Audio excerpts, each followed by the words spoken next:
belantara akan bersorak-sorai dan berbunga. Seperti bunga mawar yang akan berbunga lebat, akan bersorak-sorai, yang bersorak-sorai dan bersorak-sorai. Kemuliaan Lebanon akan diberikan kepadanya, semarak gara-gara mereka itu akan melihat kemuliaan Tuhan, semarak Allah kita. Kuatkanlah tangan yang lemah lesu dan teguhkanlah lutut yang goyah. Katakanlah kepada orang-orang yang tawar hati, kuatkanlah hati, janganlah takut. Lihatlah Allahmu akan datang dengan pembalasan dan dengan ganjaran Allah. Ia sendiri datang menyelamatkan kamu. Demikian bacaan kita. Kita sambut dengan pujian ajaib benar anugerah pembaru hidupku. Ajaib benar anugerah pembaru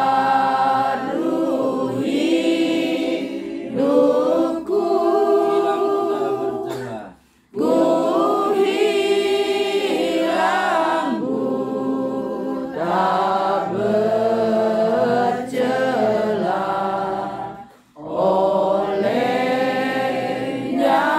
aku sembuh. Selamat pagi. Shalom. Sehat? Puji Tuhan. Kalau lihat umat Yeti harus sehat ini. Kita harus lebih semangat karena udah 88 tahun sudah diberikan Tuhan, masih semangat, masa kita kalah.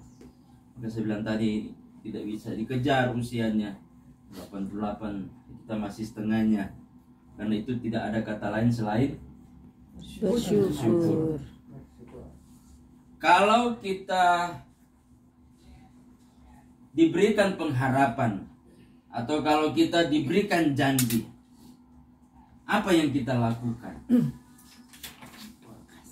Menepati janji itu, menepati, menanti atau mewujudkan janji itu.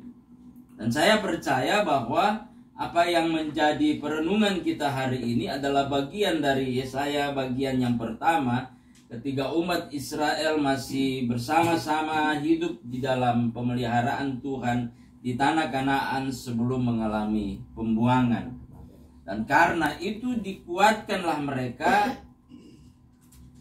diberikanlah petunjuk kepada mereka bahwa tidak ada dalam hidup mereka semua itu karena kemampuannya. Itulah sebabnya pujian yang pertama diungkapkan dalam bacaan kita adalah suatu pengharapan. Padang gurun dan padang kering akan bergirang. Padang belantara akan bersorak-sorai dan berbunga. Ini sebuah pengharapan yang sungguh luar biasa. Karena kalau sudah disebut tempat yang tandus, tempat yang kering kerontang, itu sepertinya tidak ada harapan. Kapan ditunggu sampai dia menghijau? Kapan ditunggu sampai ia berbuah? Tetapi Yesaya ini mengingatkan umat bahwa padang gurun dan padang kering akan bergirang. Kalau dikatakan akan bergirang, itu berarti ada pengharapan, ada hari esok, ada keadaan yang lebih baik akan bergirang. Dan padang belantara akan bersorak-sorai.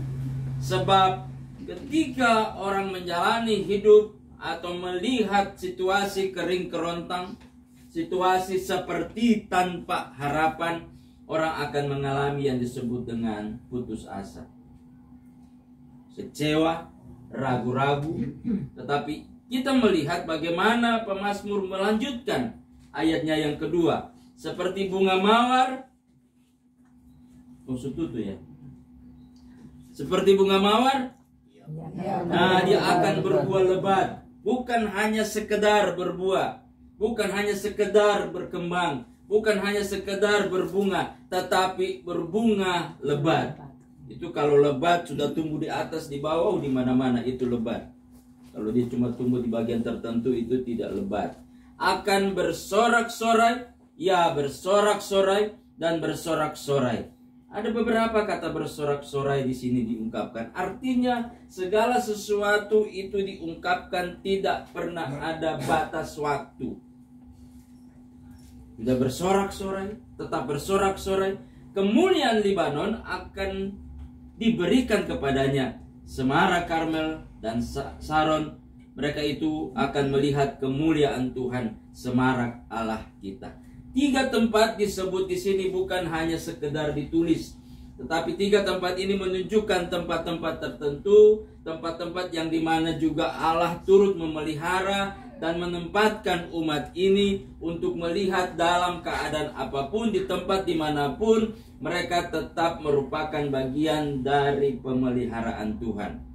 Itulah sebabnya dikatakan mereka itu akan melihat kemuliaan Tuhan, semarak Allah kita. Bapak Ibu yang kekasih dalam Tuhan kita Yesus Kristus, kalau kita menelusuri kehidupan ini, maka sebenarnya hidup ini bukan hanya sebuah kesempatan, seperti lagu yang dinyanyikan Umat Teti tadi, tapi hidup ini adalah anugerah.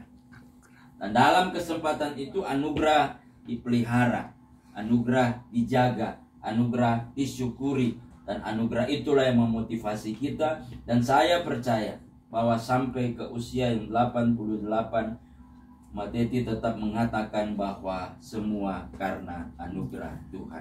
Amin. Itulah sebabnya ayat yang ketiga. Nah, bukan kebetulan Mateti baca ayat ketiga ini, maka pasti juga akan ikut memulihkan. Kuatkanlah tangan yang malesu dan teguhkanlah lutut yang goyah. Nah, kalau lihat usia masih memang gagah, cuma kata orang DP lutut wah ini. Nah, maksud pukul-pukul ya. Tapi Tuhan kuatkan, Tuhan pulihkan. Karena itu memang cukup lama tidak saling melihat. Ada 20 tahun ya. Bos, lama. Soalnya COVID bikin lama, jadi orangnya waktu apa tuh tidak saling ketemu. Nah, tapi umat itu melewati masa COVID juga dengan luar biasa. Karena di mana-mana ada yang mulai sakit, ada yang pergi. Tetapi hari ini kita melihat dengan sukacita di usia 88 tahun masih bisa menyambut kita, bahkan memuji Tuhan. Maka perkataan Yesaya kepada umat, kata tangan, kata lutut tidak hanya bicara soal anggota tubuh, tetapi bicara tentang kemauan hidup, bicara tentang kerinduan untuk melangkah, bicara tentang harapan untuk menggapai hari esok. Dia tidak hanya sekedar bicara tentang organ dari badan kita, tangan dan kaki dan lutut, tetapi dia bicara soal bagaimana manusia tetap berpijak kepada Tuhan, sebab dari ujung rambut sampai ujung kaki, manusia itu tetap ada di dalam pemeliharaan Tuhan. Kita mau keluar masuk, kita mau undur maju, kita mau ke atas ke bawah, tetap Tuhan itu tidak pernah berubah. Dia tetap setia, dia tetap menanti kita. Mau sampai di mana kamu, kata Tuhan. Mau lari kemanapun engkau akan balik kepada saya. Mau sakit apapun engkau akan memohon kepada saya. Mau kaya apapun engkau tetap ingat kepada saya. Sebab semua itu seperti saya katakan tadi adalah anugerah. Itulah sebabnya dikatakan dalam bacaan kita yang oleh Lembaga Alkitab Indonesia diberi judul Keselamatan bagi Umat Tuhan. Katakanlah kepada orang-orang yang tawar hati, kuatkanlah hati, jangan takut. Lihatlah, Allahmu datang dengan pembalasan dan dengan ganjaran. Dialah Allah yang datang sendiri menyelamatkan kamu. Dalam keadaan apapun, keselamatan yang Tuhan berikan pasti datang menurut waktunya, menurut saatnya, bukan menurut waktu dan kehendak kita. Itulah sebabnya selalu dalam doa Bapa kami tidak pernah lepas kata jadilah menurut kehendakmu, bukan kehendak kita. Sebab bagaimanapun juga kita berusaha dalam hidup ini, kalau belum kehendaknya, kita akan terus menanti dan berharap. Tetapi kalau sudah kehendaknya, Dia akan memberikan yang terbaik. Maka dua hal yang menjadi perenungan kita pada pagi hari ini ialah yang pertama ayat 1 dan ayatnya yang kedua berbicara tentang satu hal, bahwa kehidupan yang diinginkan Tuhan bagi umatnya adalah kehidupan yang penuh dengan sukacita. Karena sukacita itu membuat gembira, dan gembira itu dalam ayat yang lain mengatakan hati yang gembira adalah obat. Jadi kalau dapat obat, ambil resep, ditebus, terus lihat, ingat ayat itu nggak usah diminum. Nah, hati yang gembira aja.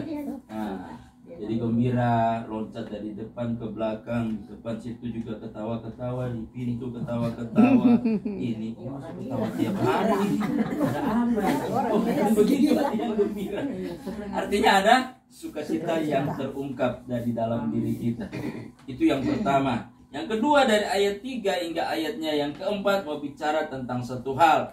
Di situ ada beberapa kalimat: kuatkan, teguhkan, kuatkan, lihatlah. Ayat 5 mengatakan bahwa pada bagian kedua seluruh tubuh kita, kondisi fisik kita kuat bukan hanya karena makanan, tetapi juga kuat karena pemeliharaan Tuhan.